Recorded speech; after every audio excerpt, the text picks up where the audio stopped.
এই আলুগুলো এইভাবে চটকায় নিয়ে ভালোভাবে চটকায় নিয়ে এভাবে আলুগুলো একদম মিহি করে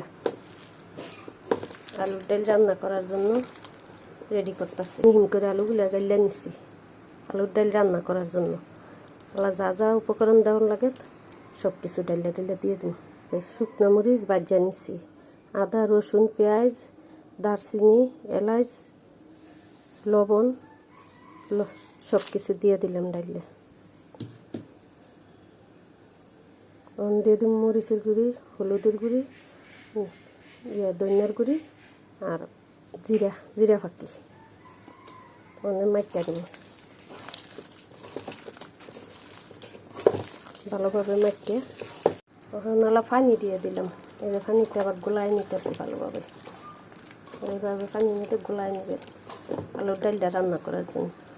অনেক তেল দিই নাই, তেল দিন বাগারের টাইমে, যে সময় বাগার দিই ওই সময় তেল দিন।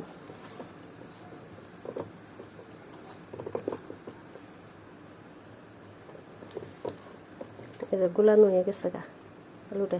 এত বেশি পাতলা হইতো না, এত বেশি ঘন হইতো না। অনেক চুলায় বসাই দিম।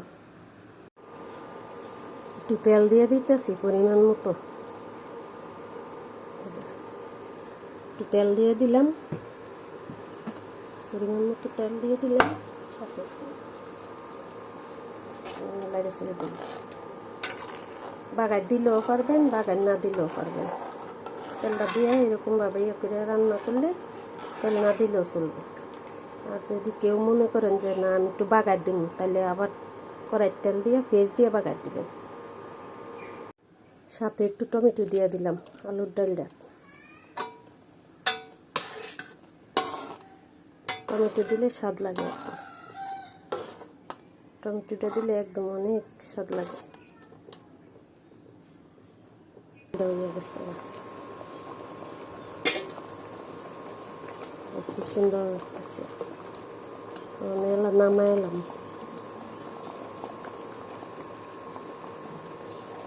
আলুর ডালটা হয়ে গেছে, বানালাম নামাই এলাম। আলুর ডালটা হয়ে গেছে গা, বানালাম নামাই এলাম। এই যে এরকম ঘন হইবে, এর চেয়ে বেশি ঘন হইলে আর ভালো লাগবে না। অনেক সময় হয়েছে নামাইলাম, সুন্দর মতন হয়েছে।